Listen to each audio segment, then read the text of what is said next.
Hi all, welcome to tricks. New education policy अभी announce हुई है और आप लोगों ने इस पर बहुत सारे आर्टिकल्स पढ़े होंगे, न्यूज़ देखा होगा। आज के इस वीडियो में हम लोग न्यू एजुकेशन पॉलिसी के main important points simple terms में, लैंग्वेज में समझने की कोशिश करेंगे। बहुत सारे एस्पेक्ट्स हैं इसके, school education, teachers training, higher education, इन सबको हम लोग जानेंगे। सबसे पहले है क्या ये new education policy? Education policy एक तरह का गाइडलाइन सेट करता है, एक ब्रॉड फ्रेमवर्क देता है ताकि कंट्री में एजुकेशन के डेवलपमेंट में काम हो सके। एक तरह का ये कोऑर्डिनेटेड पॉलिसी प्रोवाइड करता है। सबसे पहले 1964 में कांग्रेस एमपी थे सिद्धेश्वर प्रसाद जी। उन्होंने गवर्नमेंट को क्रिटिसाइज किया था कि कोई विजन नहीं है गवर्नमेंट का एजुकेशन के प्रति। उसी साल फिर एक एजुकेशन कमीशन बैठाया गया और उनके जो चेयरपर्सन थे वो थे डीएस कोठारी। उन्होंने एक ड्राफ्ट तैयार किया नेशनल एजुकेशन पॉलिसी का और उन्हीं के सजेशन के बेसिस पे सबसे पहली बार एजुकेशन पॉलिसी 1968 में आई। That was first education policy in 1968। Second policy फिर आई 1986 में। याद रखने का बड़ा ही अच्छा तरीका है, पहले 68 और फिर उसको उल्टा कर दीजिए, 86 में सेकेंड पॉलिसी आई। इसको रिवाइज किया गया 1992 में और अब जो पॉलिसी आई है वो थर्ड पॉलिसी है, फोर्थ नहीं है, वो थर्ड ही है, क्योंकि 1992 जो था वो 86 का ही थोड़ा सा रिवाइज्ड वर्जन था। क्या मेन इंपॉर्टेंट पॉइंट्स हैं ये हम लोग देख लेते हैं। सबसे पहले इसका एम है, it will make India a global knowledge super power. 2030 का जो सस्टेनेबल डेवलपमेंट एजेंडा है जिसमें एजुकेशन को इंक्लूसिव और डेवलपमेंट ओरिएंटेड बनाने की बात की गई है, उसको अचीव करने की कोशिश की जाएगी through this new education policy 2020। सबसे बड़ा गवर्नमेंट ने इनिशिएटिव क्या लिया है कि अब तक एजुकेशन में जीडीपी का कितना परसेंट खर्च होता था? It was 4.6% approximately. इसको बढ़ा करके कर दिया जाएगा 6%, जो कि एक बहुत ही बड़ा स्टेप है। जल्दी से जल्दी इसको कोशिश की जाएगी करने की। स्कूल एजुकेशन में क्या क्या चेंजेस लाए गए? करंट करिकुलम अभी हमारा क्या सिस्टम है? 10+2 सिस्टम है। इसको रिप्लेस कर दिया जाएगा 5+3+3+4 curricular structure corresponding to the ages of 3 से 8 साल, 8 से 11 साल, 11 से 14 साल और 14 से 18 साल। इसको कैसे समझे हम लोग? तो यहाँ पे ग्राफ में देखते हैं। पहला एकेडमिक स्ट्रक्चर क्या था पहले का? ये जो 3 से 6 साल के एज ग्रुप के जो बच्चे थे, कोई रिकॉग्निशन नहीं था इनका स्कूल सिस्टम में। फिर 10 साल के लिए जो पढ़ाई होती थी, यानी कि 10th तक, 6 से 16 साल के बच्चे उसमें पढ़ते थे और फिर 2 साल की जो पढ़ाई होती थी 16 साल से 18 साल के बच्चे जो +2 करते थे। यही स्ट्रक्चर था 10+2।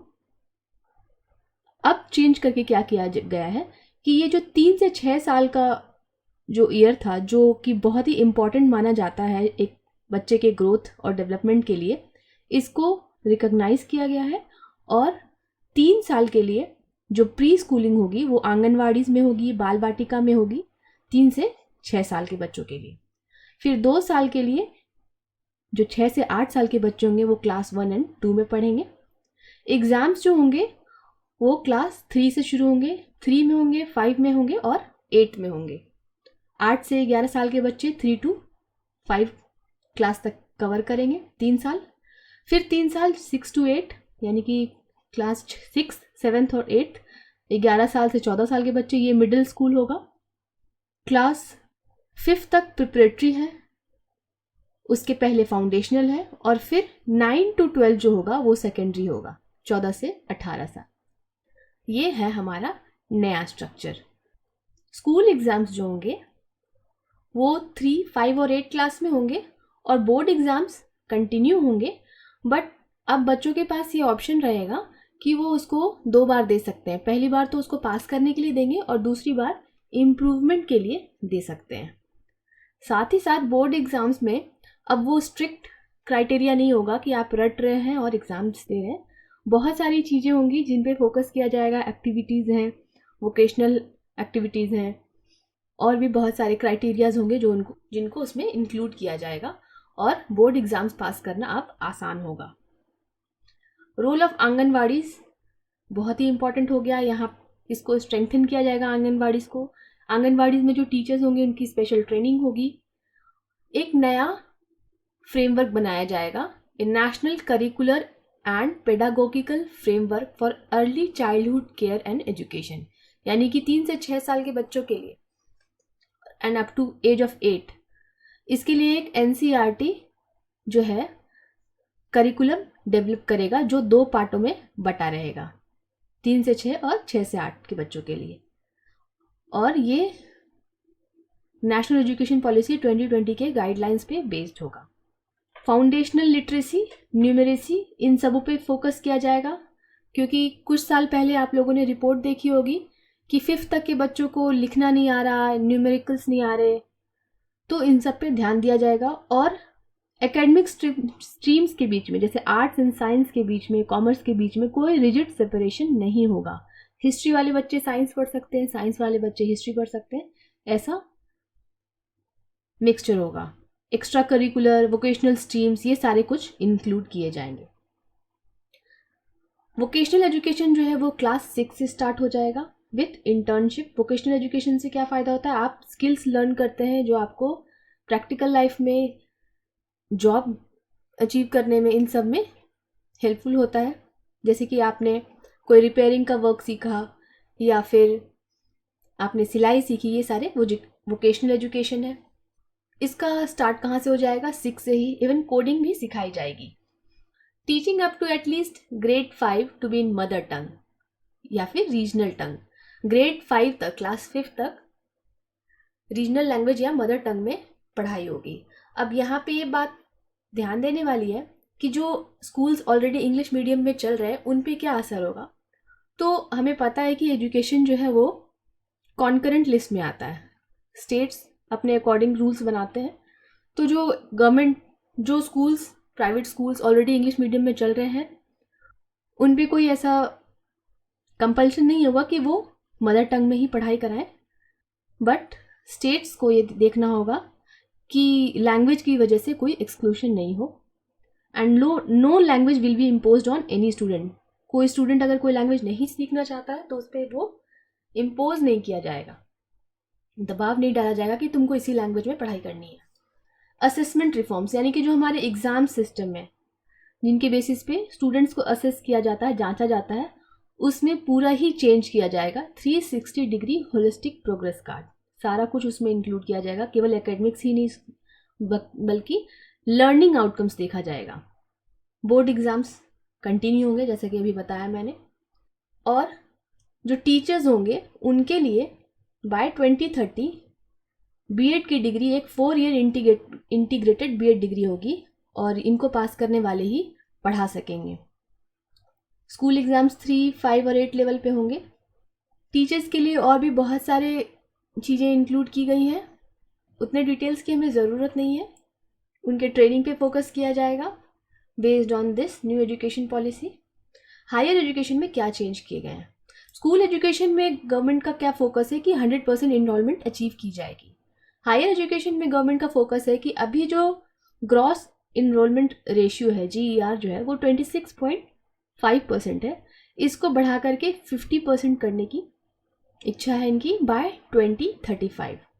एमफिल कोर्स को डिसकंटिन्यू कर दिया जाएगा। MA के बाद एमफिल का एक कोर्स होता है जो अब नहीं होगा।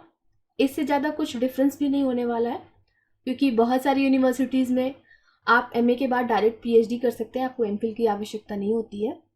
अंडर ग्रेजुएट लेवल पे, पोस्ट ग्रेजुएट लेवल पे और PhD लेवल पे इंटरडिसिप्लिनरी कोर्सेज होंगे, यानी कि सेम जैसे कि स्कूल में कोई स्ट्रिक्ट डिवीज़न नहीं होगा, उसी तरह से अंडर ग्रेजुएट लेवल पे भी आप हिस्ट्री चूज़ कर सकते हैं, साइंस का कोई सब्जेक्ट चूज़ कर सकते हैं, म्यूज़िक चूज़ कर सकते हैं। कोई स्ट्रिक्ट सेपरेशन नहीं होगा जैसे कि फॉरेन कंट्रीज़ में होता है। उसी तरह से आप यहाँ फिलॉसफी के साथ साथ साइंस पढ़ सकते हैं। PhD लेवल पे तक ये ऐसा होगा।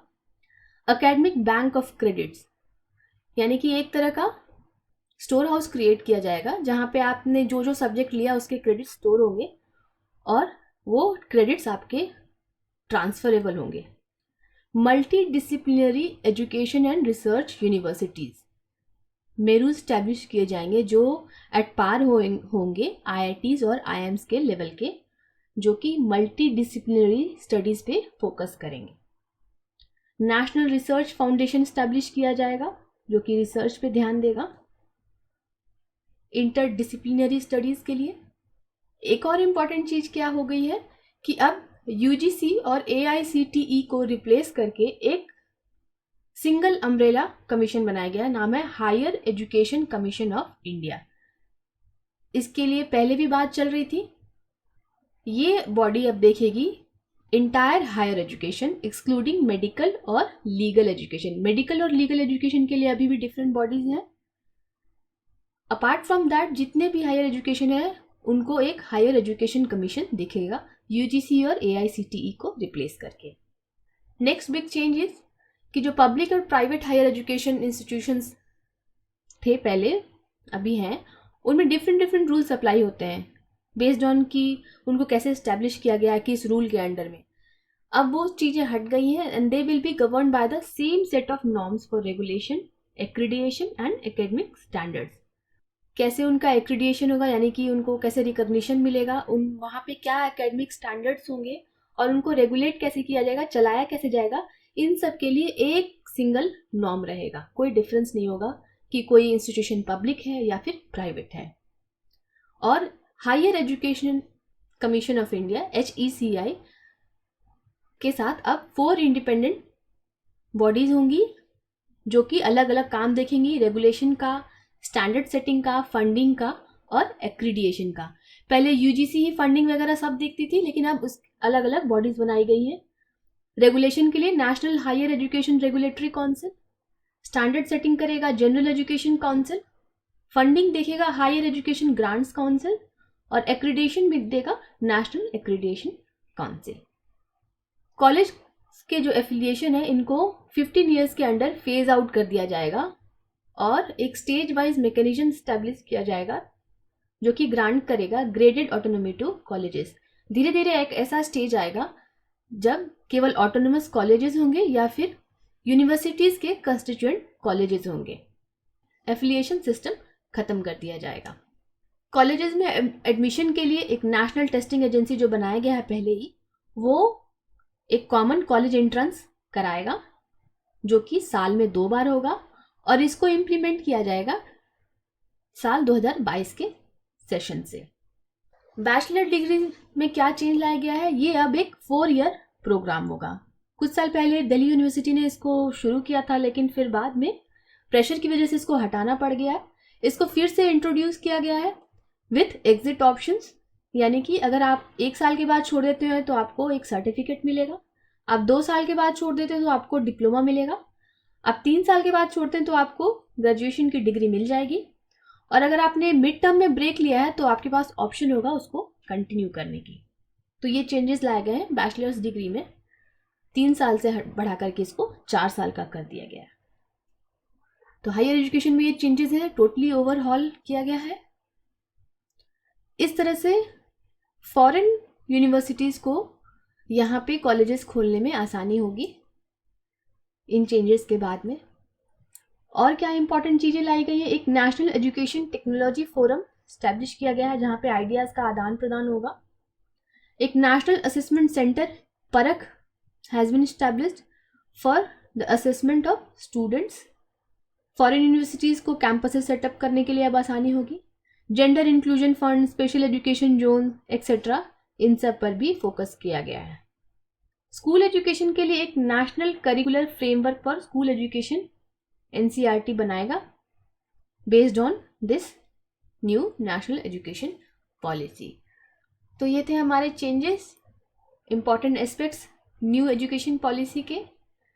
आई होप कि मैंने सब कुछ एक्सप्लेन कर दिया है। कुछ चीज़ें रह गई हैं जो एग्ज़ाम पॉइंट ऑफ व्यू से उतनी इम्पॉर्टेंट नहीं है।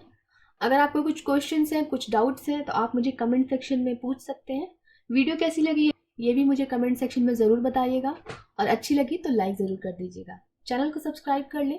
Thanks for watching, have a nice day.